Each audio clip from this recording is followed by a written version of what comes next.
আসসালামু আলাইকুম। আপনি সাদিয়া? ওয়ালাইকুম আসসালাম। জি, আমি সাদিয়া। ভাইয়া আপনার কথা বললো আপনার সাথে দেখা করতে, তাই আসলাম। আসলে আপনার সাথে কিছু জরুরি কথা বলা দরকার। এই মুহূর্তে আমার তেমন কিছুই নেই, চাকরি নেই, পড়াশোনা মাত্র শেষ হলো।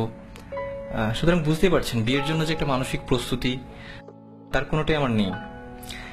আর আমি জানি ভাইয়া আপনাদের ফ্যামিলিকে অনেক পছন্দ করে, এই জন্যই ভাইয়া চাই যে আমি আপনাকে বিয়ে করি।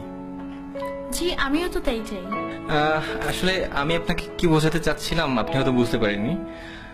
বাবা মা মারা যাওয়ার পর থেকে ভাইয়েরা আমার দেখাশোনা করেছে বা এখনো করছে, কিন্তু এই কৃতজ্ঞতা স্বরূপ তো আমি আপনার মতো একজনের ভবিষ্যৎটাকে অন্ধকারে ঠেলে দিতে পারি না। আপনি অন্ধকার বলছেন কেন? কিছু নেই বলেই তো আমি আপনাকে বিয়ে করতে যাচ্ছি। ধরুন আমি একজন টাকাওয়ালা কাউকে বিয়ে করলাম, কিন্তু বিয়ের পর দিন তো সে মারাও যেতে পারে, অথবা তার সব সম্পদ ধ্বংসও হয়ে যেতে পারে। আমি তো টাকা, বাড়ি, গাড়ি এসব দেখে বিয়ে করতে চাই না। আমি চাই একজন ভালো মানুষ।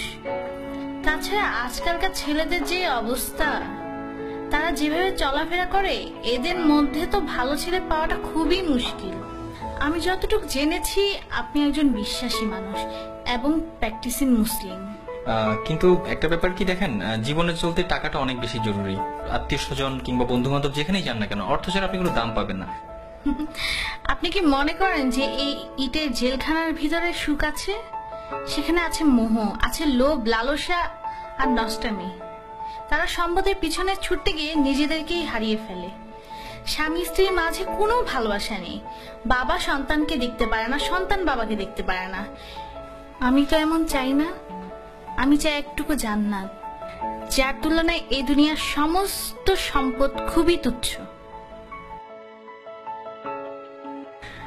আমাদের বিয়েটা ছিল খুব সাধারণ। মসজিদে গিয়ে বিয়ে করলাম, এরপর কিছু জিলেপি কিনে গরিবদের মাঝে বিলিয়ে সারাদিন দুজন মিলে ঘুরলাম।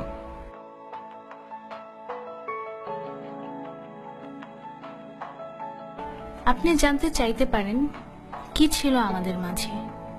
কিছুই না, একটি শক্তিশালী বিশ্বাস মাত্র।